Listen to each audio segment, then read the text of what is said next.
Hey, what's going on, champs? I'm Aaron Deliosa. Welcome to an Immigrant's Life podcast, my podcast about immigrants, immigration, and everything in between.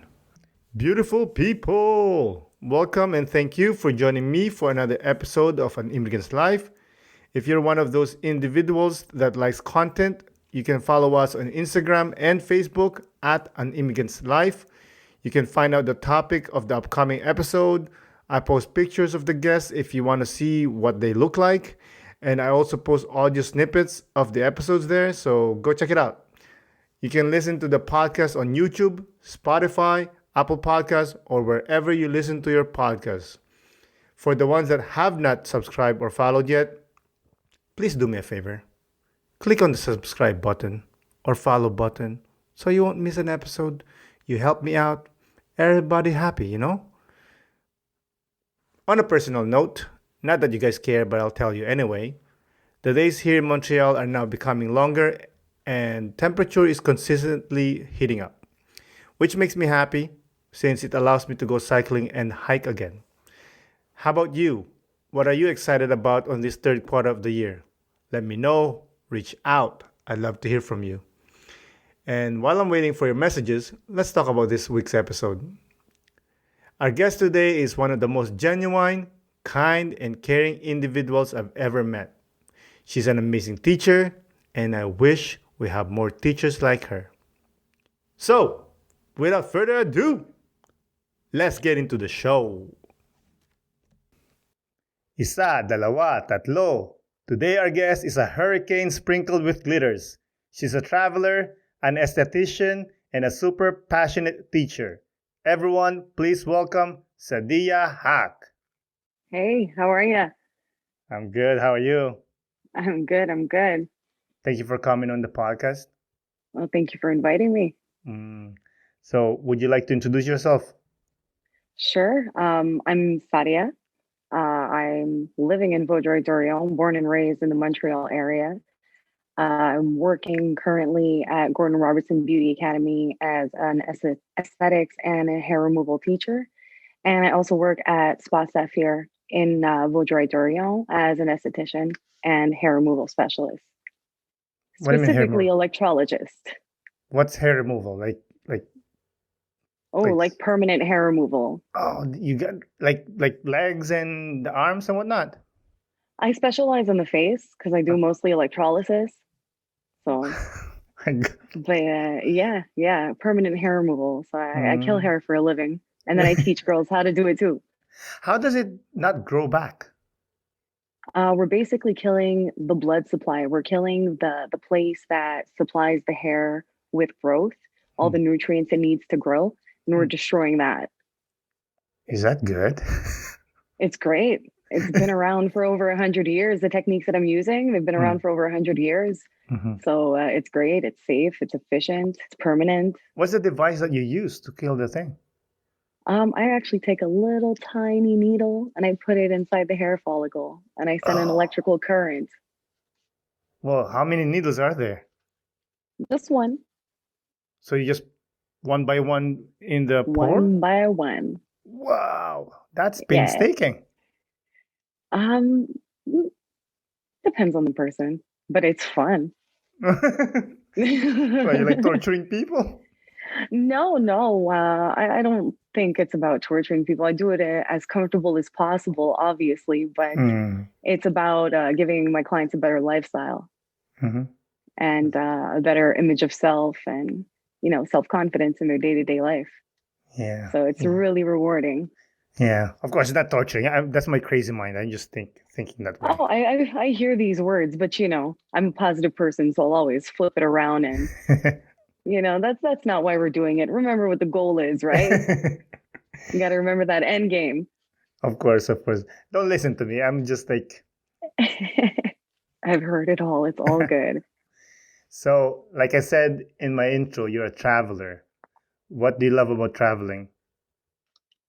Culture and history. I think that I've been to a lot of places in Europe and the history is really rich. It's awesome. I like to go to those history museums and just educate myself and just kind of absorb the atmosphere of where I am. Mm. Yeah, like everything is old. I love those old cities. Those medieval cities are Mm. they're amazing. Yeah, what do you like about them? Um, there's this feeling, there's a certain feeling that there's just been a lot. And then the more you unravel about the city, you start to understand the infrastructure, where it comes from, why it's there. And it's really interesting. Guess I'm, Mm. guess I'm just a bit of a nerd. I'm a nerd too. Well, I love it. we need nerds in this world, right? So, That's right. That's right. I just don't like the nerds that bullies. well, You know what I I don't mean? like, I don't like any type of bullying. I mean, Exactly. that's not tolerated. Yeah, because it's funny. Like back in the days, nerds get bullied, and now nerds are cool, and they become bullies themselves. That's it's a funny thing about the human psyche, right? We like to kind of get our own revenge, I guess. But Mm. yeah, is that really worth it? Nah, Nah, I got other things to do. exactly. More productive things to do. Exactly. So, how many countries have you been to? I'd actually have to count. So USA, obviously, Mexico, Spain, Portugal, Netherlands, England, France, and we could count Japan, but I was 2 years old, so I don't know if we should. Although my Uh, first memory is from there, so I think we should count it. you've been there, but I guess you didn't absorb the culture. Oh no, definitely not. That's what I mean. Like, yeah, we could count it, but kind of like half. Yeah, that one gets like a little drop. How did you end up there? My uncle was working there and living there with the family, and I was the only one out of the four kids that went with the parents to Japan. I was the youngest, Hmm. so they shipped my brothers off in Toronto with the family, with other family, and they brought me along. You're the favorite. I don't know about favorite. I'm the only girl and I'm the youngest, so I guess it gives a push in a certain direction of we got to keep her protected and around. For sure, for sure. So, with all those countries that you mentioned, which are your top three favorite countries? Um, Spain was really cool, Mm. and there's a lot in Spain to discover. Like that's a time. One of the times I went to Spain, I ended up in Toledo, which was one of the medieval cities, Mm. and there's plenty more like it. Well, not like it, but medieval cities out there, and really rich culture, really diverse culture. So that'd be up there. The Netherlands was super cool. Amsterdam Mm. was beautiful. Yeah. Really cool city. Really eerie city, but really cool city. Why Erie? Again, it's history rich. Like a lot has happened in Amsterdam. A big part of World War II. A lot of history there. It's it's big. Did you go to Anne Frank's house? I did. Hmm. How I was that? did. That was an experience. And that's what I mean by that feeling. When you go to these historical places that have these crazy stories, you feel it. You feel the history that's there. You feel the energy that's there. Mm. And certain cities have that kind of energy. And Amsterdam is one of those cities. Yeah, there's a vibe. Definitely a vibe, but beautiful culture. Like you see, the Sanka said out there, everybody's just flooding the alleyways, speaking Mm. Deutsch to each other all beautifully. How long did you stay? 3 days. Okay, okay. Yeah. But did you do the country hopping that usually people do? I did 3 trips to Europe. So the first one we did 3 countries. So I lied actually. There's 7 countries I went to. Mm. 8. Um, I did in the first one. Our first stop was Amsterdam. Then we went to Paris, and then we went to London. Mm. I can say that you enjoy because your face lights up. when you're saying that. For sure, for sure. It's like all the memories that are flooding too, and I miss traveling, right? Like I had Yeah. big plans for 2020 and Hmm. all those went out the window. Yeah. So speaking of that, which country would you be visiting once this craziness finally settled? Look, the last trip we went on, it was to Barcelona as a whole family. I forget exactly how many we were in the plane, but we were double digits.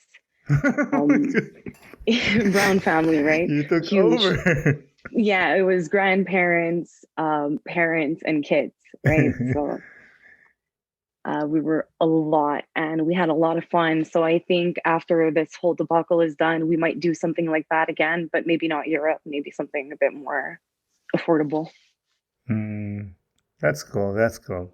So, since the podcast is about immigration and all that, are you originally from Vaudreuil? No, I grew up in the West Island in Montreal, Hmm. uh, all the way up until like, what was it, Sec 2? Hmm. Yeah. And then I moved out to um, Le Coteau. That's near Hmm. the Ontario border. It's like a little town, Hmm. village, I guess. Yeah. Very small town. Let's say about 45 minutes from Montreal. About so. Yeah. It's a beautiful place. So, by the way, what's your ethnicity? I'm half Pakistani and half French Canadian. Oh, the So future my people. dad's, the beige. My dad's from Karachi in Pakistan, and my mom is from Alfred, Ontario. Okay. Wow. Is your mom, is she Caucasian? Yeah. How did they meet? They met like during the expo times, 70s at La Ronde. I Mm. don't know the full story, but I know they met at La Ronde, Wow. Laurent, by the way, for the listeners, is what do you call this? an amusement park, a Yeah, theme park. amusement park here in Montreal. Very famous. So they're just chilling there and they like, hey, I like you. You like me. Let's hang out.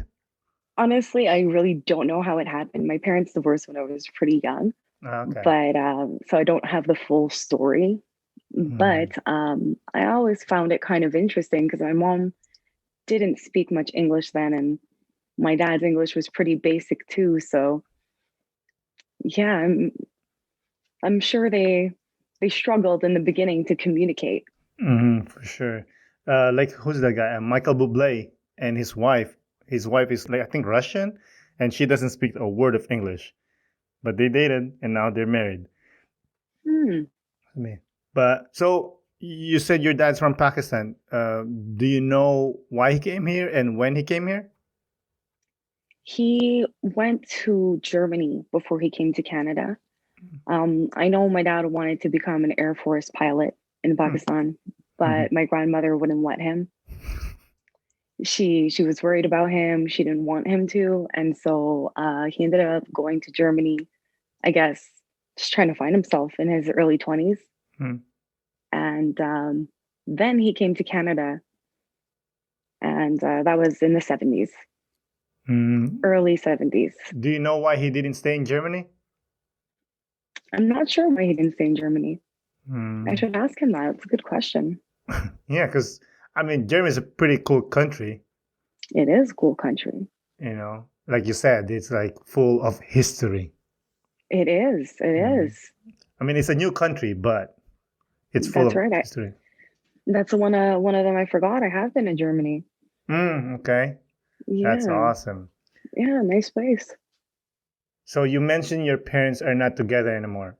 How old were you when No, they divorced? I was 5. Oh, very young. Yeah, You don't even remember them being together.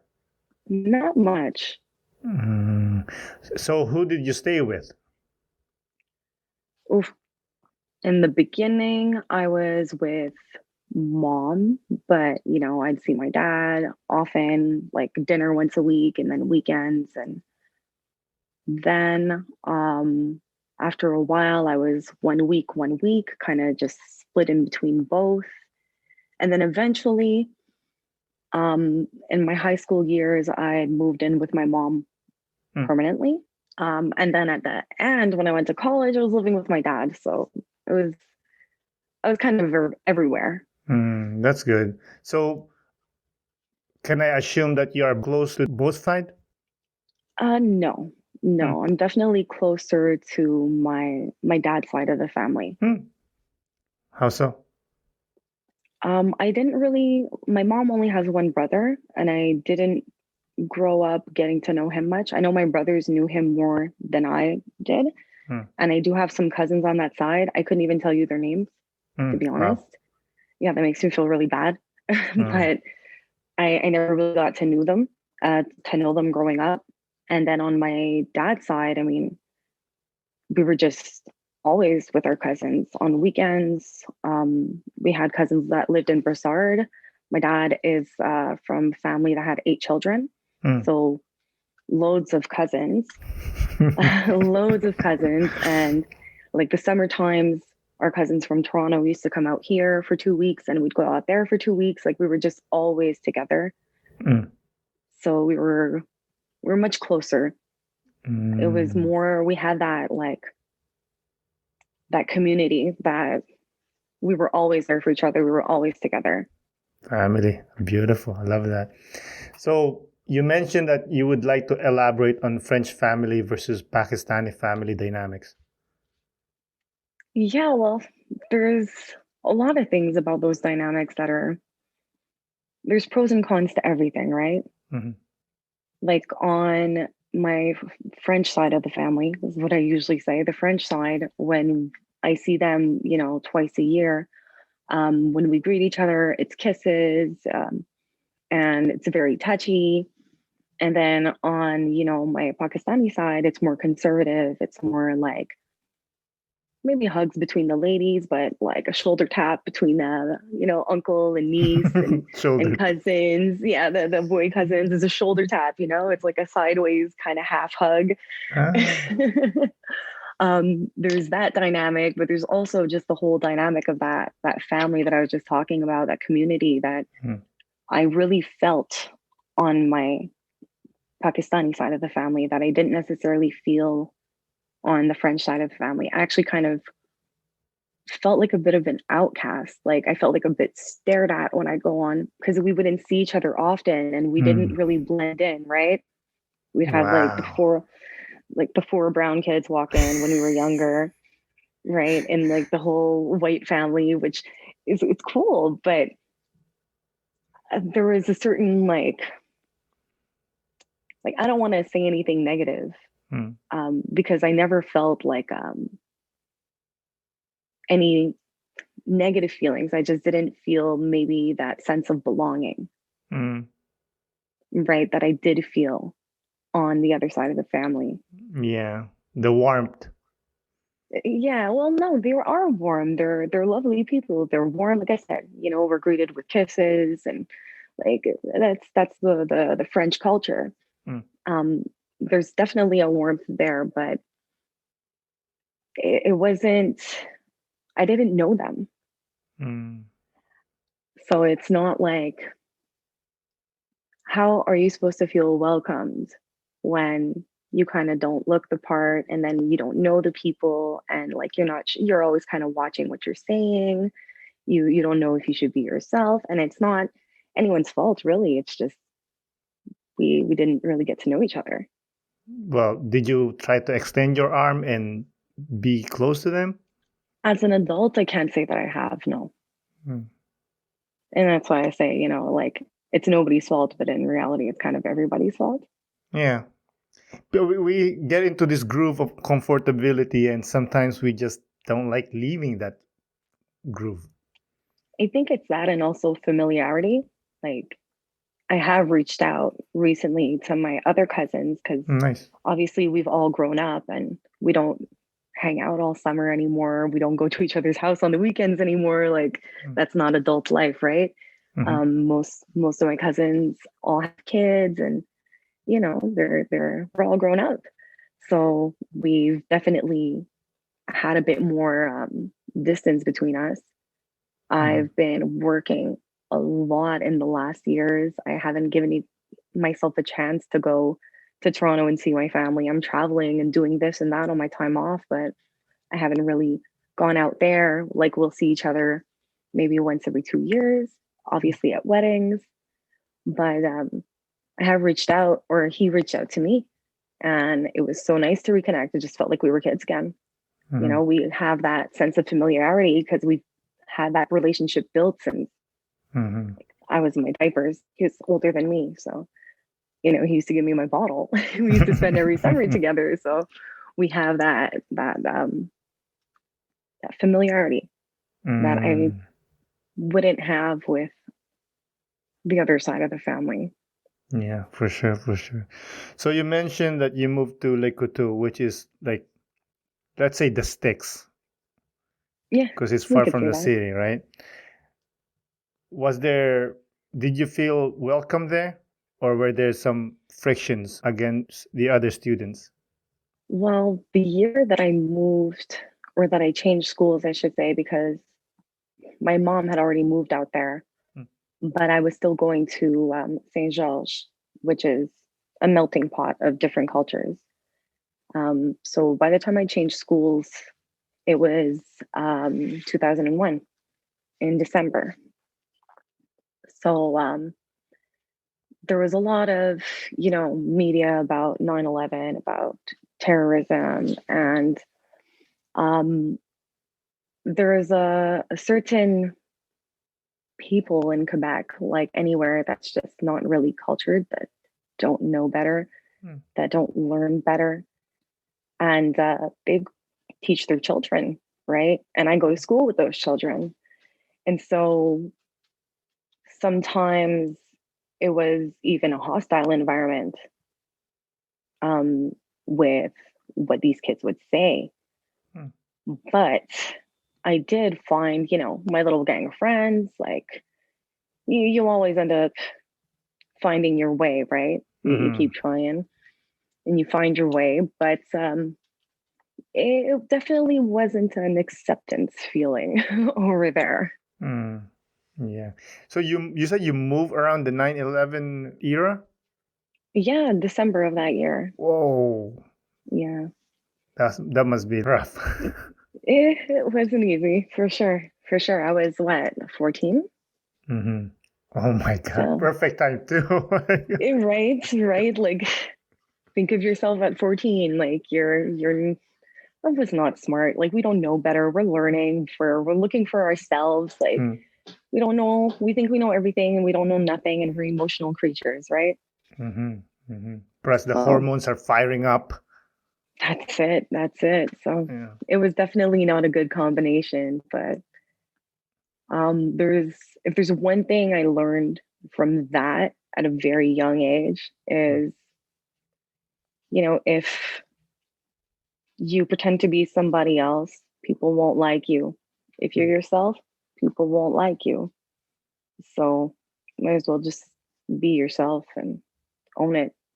Yeah, even now, people doesn't like you if you're being you. And that's okay. We don't have to like everybody. Sometimes our energies just don't match, and that's okay. Exactly, for sure. So, in those dark times, who was the person who you leaned on most? I used to go on the internet a lot. I was an Mm. internet kid. I had internet friends at the Mm. beginning. And when I started making friends, like some of the taunting calmed down. And I also, took some measures for myself. Um, Oh, you threw hands? they used to call me Osama bin Laden's daughter. Yeah, I'm sorry for laughing, but I no, it's laugh at the okay. worst things. It's okay. It's okay. And a Tamil, which they don't even know what that means, Not even but close. and then some other things that I'm not gonna say just because it's really really mean and really inappropriate. Um, and so one day I was just like, word, this is how it's gonna go down. So I actually went to school wearing a shalwar kameez and I put a hijab on my head. Badass.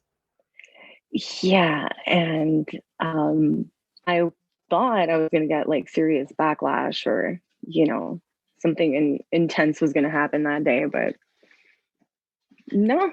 In the end, some of it actually calmed down. Because they probably got intimidated that, you're like, yeah, what's up? This is me. I think there's partially that, but I don't know what young me was thinking, but one thing that did develop from that was that conversations were opened and education was possible. So teachers started asking me questions Mm. about my culture, about my background, about my religion. Mm. And yeah, opening up that conversation gave them the chance to, you know, ask me those questions. And I think in any situation of ignorance like that, education is always key. And a lot Mm. of times people don't know how to ask or feel uncomfortable to ask. And so, like I said, young me wasn't trying to make that statement, but by young me making that statement, I ended up sowing that or Mm-hmm. reaping that from what I sowed. Mm. Were you the only quote unquote colored person there in that school? Um, from Sec 2 to Sec 5, the one that actually stayed there, yes. Intermittently, there was three other people I could think of. And Mm. we were a school of about 2,000 students. My God. Yeah, yeah. Talking about minority. Yeah, talk about minorities' rights. Like, Wow. if you put me in a gang of brown people, I'm gonna stand out a little bit because I'm kind of pale. Yeah. But You're light skinned. that's it. But if you put me in a gang of like French Quebecois, I'm definitely standing out. Everything is standing out. My name is standing out. Mm-hmm. Did you become friends with these other minorities or? There was one, yeah. She was actually in my phys ed class, and she was like 6 foot tall, and nobody messed with her. No, nobody looked at her sideways. And Mhm. I think it was in Sec 3 or something. And the time she was there, whenever she was around, like people just didn't bother me. She was a really cool girl, Shout really out to nice her. girl. Yeah, shout out to her for real. That's cool. I like that you mentioned about if you go with the Quebecois, you will stand out. But if you go to brown people or Pakistani, you will also stand out. Yeah, for sure. Was it ever an issue with you? I mean, In within the whole big Pakistani community, I hear some things like they like to talk and whatever, but that it never really fazed me. what would Not they really, say? no. Um, I don't speak Urdu, Hmm. but I understand a lot of it. And so they would assume that I don't speak Urdu Hmm. and they'd just be like, oh, who's that white girl? Or, The white girl. just like, yeah, just like random little petty gossip things, like nothing Mm. terrible, just like, Mm. who's that white girl? What you doing here? Like just little things. Yeah. I call it the Bob Marley syndrome because Bob Marley is half black, half white. So when he used to hang out with the black people, they don't accept him because they say, "Oh, you're white." But if he goes to the white side, they will say, "No, you're black." Right, So right. did that Within give? my family, I never felt that. No. Like with my aunties, my uncles, my cousins, I never felt that. Hmm. Um, like I said, within the community, like definitely. Hmm. So what sorts of challenges did you face growing up with an immigrant dad? Honestly, with my dad, he was a little bit overprotective when I was younger, Hmm. but my dad is super easygoing. Like for a Pakistani Muslim dad, he's really easygoing. Hmm. Um, yeah, no, I I can't say that I had much. Maybe like, he couldn't help me with my homework because he doesn't speak French. Hmm. And I went to French school. Maybe little things like that, but like I didn't feel anything significant. How about sleepovers? Oh, I was good for sleepovers. Really? Yeah, yeah, yeah, Wow, yeah. your dad's awesome. That's what I'm saying. Like, he's really easygoing. Like, and remember, I'm the fourth kid, right? So Mm. would my eldest brother feel the same or say the same? Mhm. Mm, maybe not. Yeah, probably not. Because That's the it. more kids, I guess you're the fourth one. You're like, you know what? If you want to play with the chainsaw, play it outside.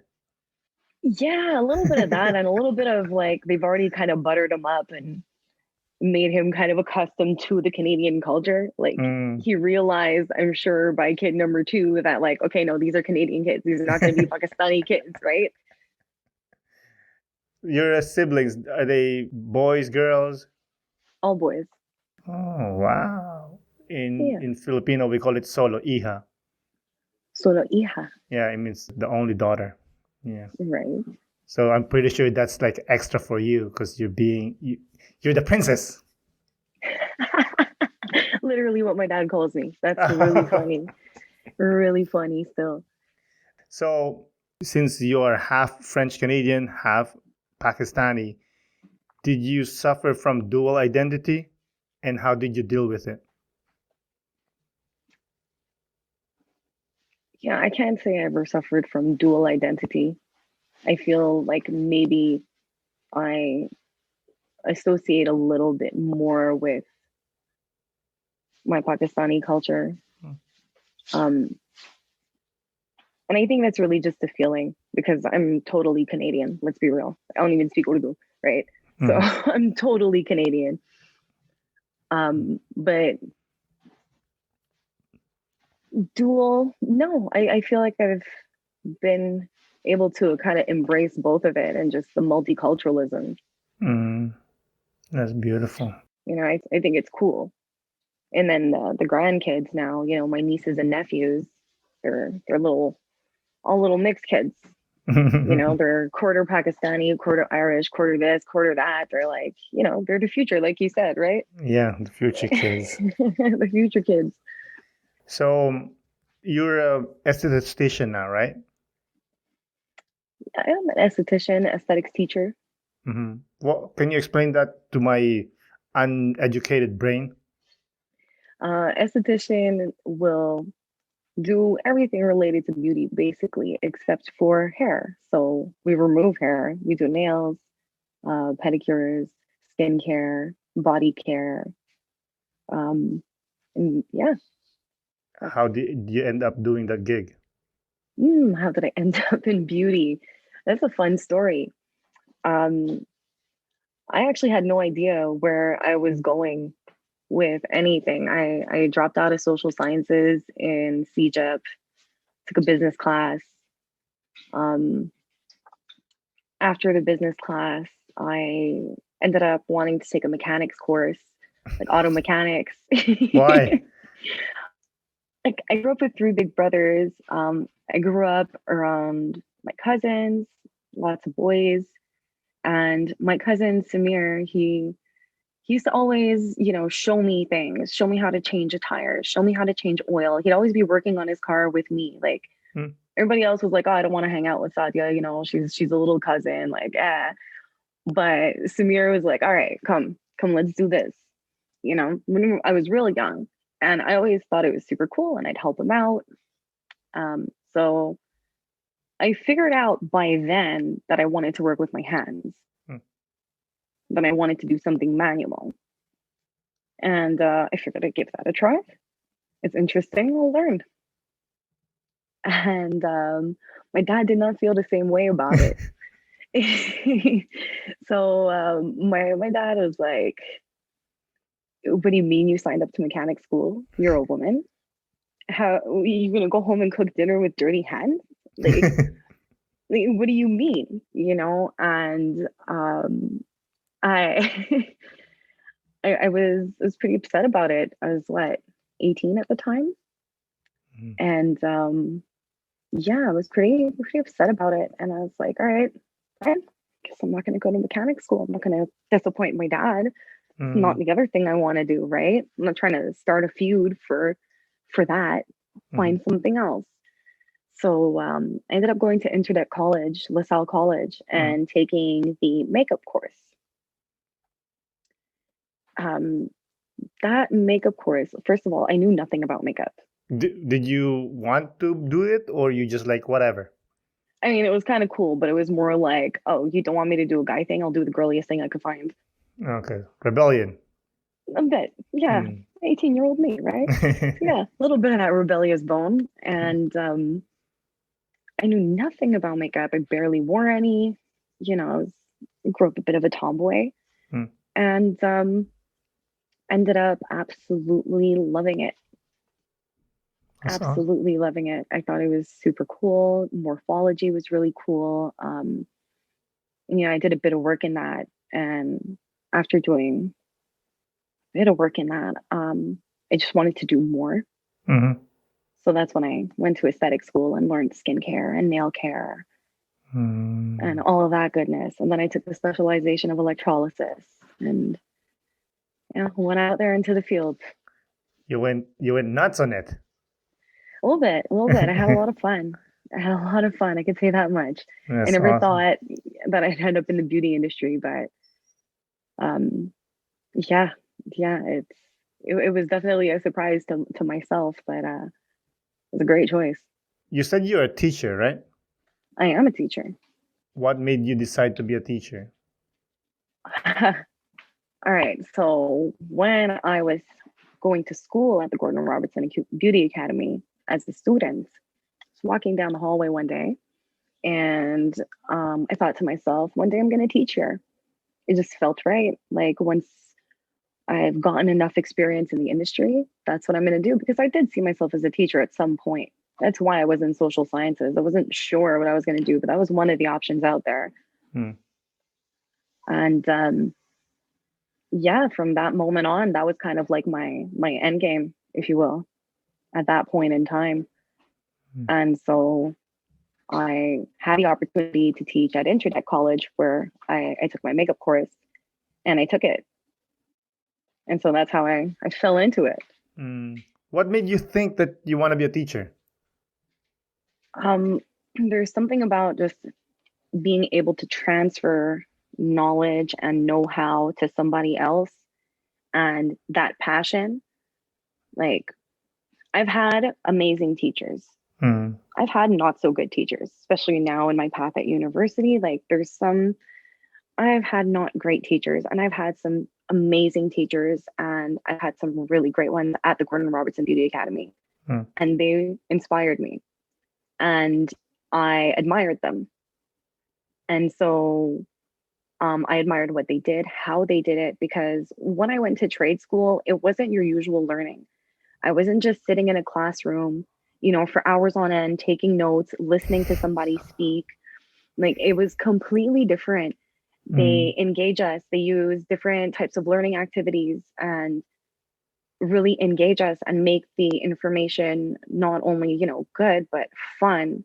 And you absorb it so much more easily that way Mm. and watching them do their thing. And there's always that one person that you really admire, that you look up to, that one day you feel like, yeah, I want to be like them, right? Mm. Yeah. And I had some great teachers over there too, and so I think that's really what did inspire that whole train of thought. That's awesome. So, what's the most challenging part of teaching? Pre-pandemic or post-pandemic? Both, I guess. Both.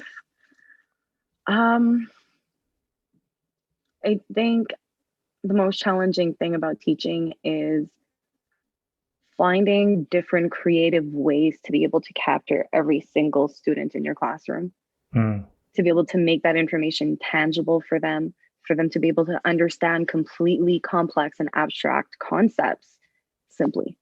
Mm. Do you ever have a student that you knew will not pass? We all have students like that because we see if you're if you're doing your job correctly as a teacher, you're doing a lot of follow-up.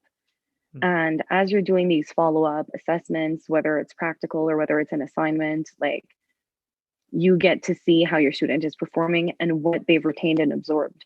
So like you can make a really, really good prediction on who's going to succeed and who's not going to succeed. Did you ever approach those ones that would not succeed and you'd be like, hey, dude, you're wasting time. Get out of here. Never. I'm just joking. Never. No. But that's a good question because I have approached them not on that vibe. It's more, it's actually a whole program we have at the school right now, a mentorship program where we target those students and we figure out what's going on or try to help them figure out what's going on, why they're not succeeding, how we can help them succeed, what tools do they need to succeed. So it's not about, hey, you're about to fail. It's about, hey, look, I'm seeing you're not doing what you're supposed to be doing. You're not performing at the level that you're supposed to be. What's up? And how can we get you where you need to be? Mm-hmm. Right. So it's not like, listen, you're not cut out for this. You know, that's not our decision to make. You're a good teacher. I wish I had a teacher like you back in algebra days. I would have known what. I don't think so. You don't want me teaching algebra. Well, at least passionate, you know? You know, yeah, you know what? I think that it's the passionate teachers that we need because there are passionate teachers out there. Like like I said, I've had some awesome teachers. Even at university now, I've had some really inspiring teachers that that put that fire in my belly, that make me want to go and create materials for my students to put fire in their belly to learn. You know what I mean? Like it has this whole domino effect, that inspiration. And that's the kind of teachers we do need for sure. Mm-hmm. And that's awesome. Because I remember I had a teacher back in high school and he taught us chemistry, which is, there's some math in there and I'm not good in math. But he was so good. He was so passionate that I understood everything. I actually liked chemistry. So I graduated high school, like in 2 years, I went to college and I had to take chemistry again. I did not remember anything. I didn't absorb anything because the teacher was like, this is the water with H2O. You know what I mean? Like very boring, no passion at all. But I'm glad that there are teachers like you out in the world trying to educate and inspire people, students. Thank you. Mm. So what's the most fulfilling part of being a teacher? Yeah, this is gonna sound so silly. Exam day. Right. My students have to do a lot of practical exams. And in a practical exam, you're not allowed to intervene unless, there's going to be a health or safety risk. So I sit back and I see what they've absorbed and how they perform. And we're doing competency-based learning. So it means that you're able to do the task or you're unable to do the task. It's pretty much a pass or fail, right? So most recently, the reason why I'm saying that, because it's the first thing that popped up in my head, I was thinking about my girls that just passed their massage exam. Sat back, I put the relaxation music on, I set the vibe. They set their stations up, greeted their clients, and I just watched them perform beautifully. And it was really, really just amazing. Like, especially after, being in confinement, it was one of the first things I did after confinement was their exams. So after being in confinement from March to June, their exams were probably in July. It was beautiful. It was almost like poetic to just watch them perform so beautifully, having every single stick being put in their wheel. They didn't get to practice for 3 months. Wow. You're a good teacher then. They're great girls. You were like the conductor and they're like killing it with their oboes and their trumpets. And that's it. So I was just a super content conductor, just sitting there watching them perform. And I was just like, that's amazing. Good job. Standing ovation. You said massage. Where do they get the clients? I'll most of the time in that competency, because it's just facial massage, it's not a body massage. Oh, okay. They practice between each other. Mm. And that's a prerequisite for when they're doing skincare treatments because there's a massage involved in that. So they're learning by steps, right? So they're learning about the skin, they're learning how to examine the skin, how the skin relates into the body's organs, how we can see how certain things react because the skin mirrors what's going on inside. Mm. Um, and then, we start to do some manual work, so some massaging. And Like you then we get massage into the facial foot? treatments. Yeah, we do the whole face, the neck, and the shoulders. Mm. Yeah, Wow. Yeah, I like when people massage my face. It's so cool. yeah. And It's you're super like, relaxing, I like this. right? And depending on what techniques you're doing different things. So if you're trying to relax your client, you're going to do more effleurages. If you're trying to plump the skin, you're going to do more, more kneading techniques and more lifting techniques. Plump the skin. What do you mean? When you're massaging, you're stimulating blood flow, and blood is carrying nutrients. So if you're trying, like, there's certain plumping techniques you can use as well on expression lines with serums to help them plump out. So, like, before doing a makeup application, that's something I like to do actually. I like to take my 3D Lift Serum by JM Collin Mm. and the 3D Lift Cream, and I'll use the serum and, plump Hmm. up the skin. And then I've got a beautiful canvas to work on instead. Yeah, you're so right. So let's stick with the makeup thing. You seem to be an independent woman. Would you say you are a feminist? I, I find it hard to associate with Mm. feminism because, the movement is one thing, and then what it means to each and every person is something different. Mm. Um, I'm definitely for, women empowerment. Mm. I do know that a lot of women's industries don't get the props that they deserve. We don't get unionized. We don't get we don't get a lot of things that we really do deserve. And that being said, a feminist, I guess in its very, very traditional sense from the 70s, I sure am. What do you mean? I mean, I'm all for equal rights. I'm all for us being equal as people because we Mm. are, right? Yeah. No matter what you are, you're you're trans, you're gay, you're lesbian, you're bi, you're black, you're white, you're a woman, you're a male. Like, it's we're humans. So I'm for human rights and for Yeah. everybody being equal. Me I'm too. not Me too. for fempowerment. Yeah.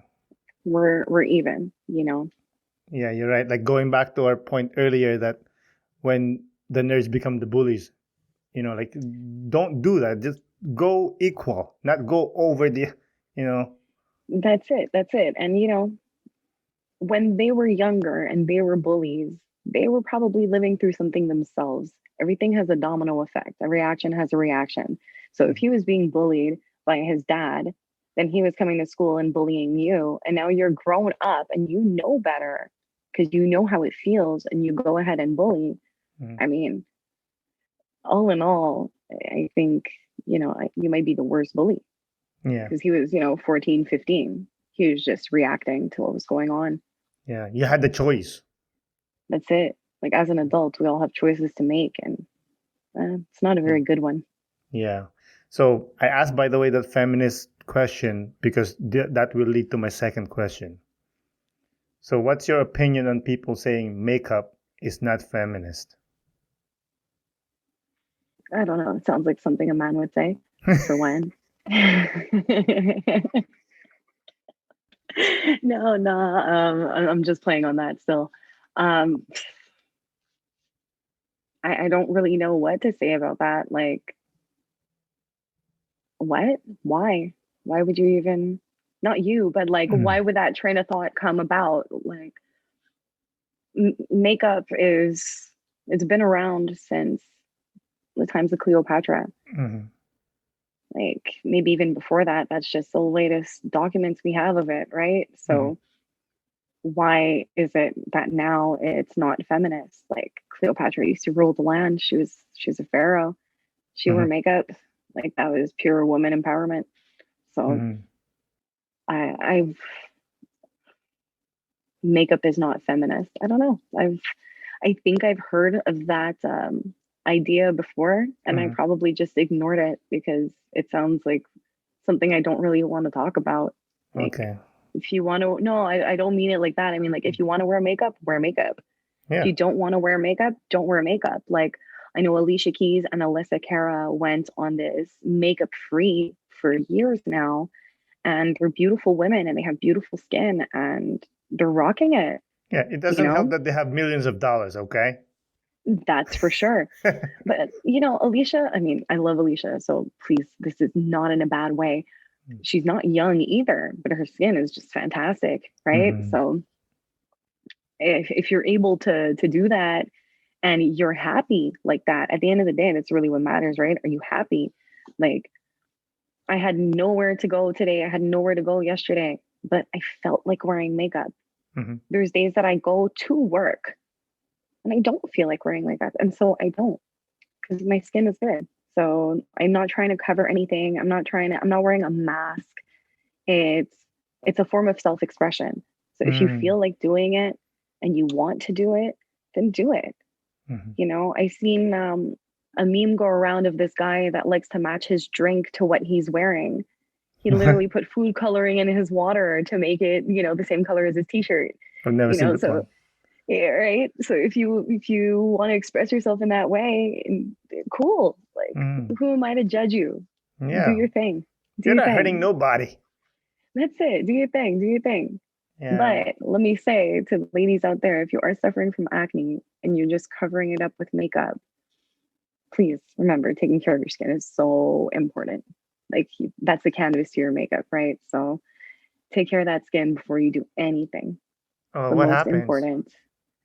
Well, if you're not removing your makeup properly and you're allowing, more bacteria to proliferate, acne could spread. Also, if you don't have good skincare, or if you're just cleaning off your makeup and you're not putting a good moisturizer on, you're causing more dehydration, possible premature aging.